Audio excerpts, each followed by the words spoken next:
50 years ago this spring, I was a 22-year-old co-ed graduating from college. I celebrated what I thought was going to be my new freedom, partying hardy, and soon found myself pregnant.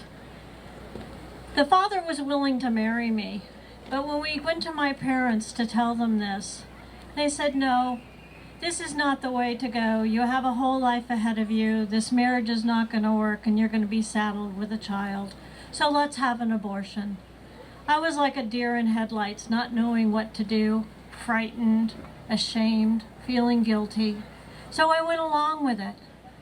I don't really remember my procedure because it was done at a local hospital right before Roe versus Wade. But what I do remember is the shame I felt because at that time, the hospital had to approve each and every abortion that happened. And my father was chairman of the hospital board, so he had to take it before them. I came from a very small community and I was sure the entire town knew about it. But that situation paled when 6 weeks later, I went through a terrible experience living in Los Angeles by myself one evening when I had what the doctor described as a spontaneous abortion. But it wasn't spontaneous. It was the result of the botched job that had happened 6 weeks before. But I was alone in the night in a strange city. It was overwhelming. I eventually went on to my career and I met a man that I thought I would marry. We dated for several years and it looked very promising. Till one day he told me, "You're damaged goods. I can't marry you." That sunk me into a very deep depression. I went on to spend wildly and rack up credit card debt. I drank. I sought solace in any arms that would take me. Fortunately, God was gracious and he put my dear sweet husband of 45 years into my life. He forgave me because he too had gotten a girl pregnant, but he had done the right thing, as had she, and had the child. But there's a sadness over our marriage because I'm infertile now as a result of my abortion. I could conceive, but I couldn't hold a child.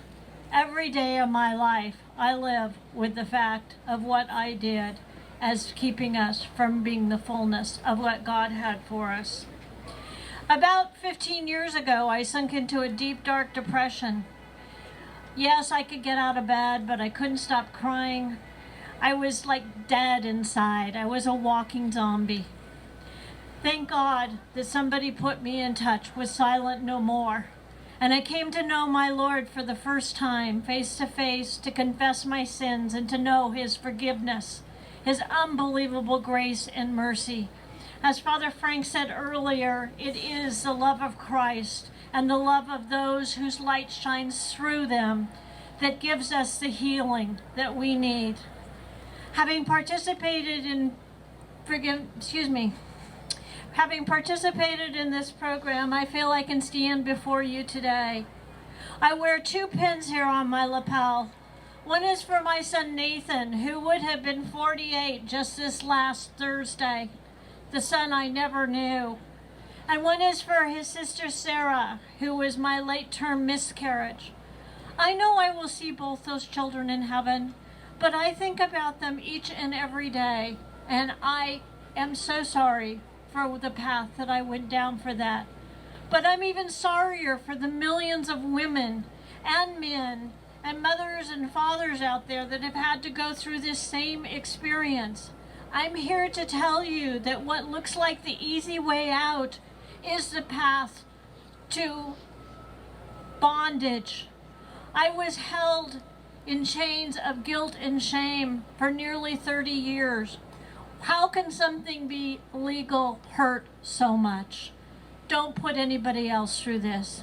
And so for the sake of my children, Nathan and Sarah, and for all those of you out there, I will be silent no more.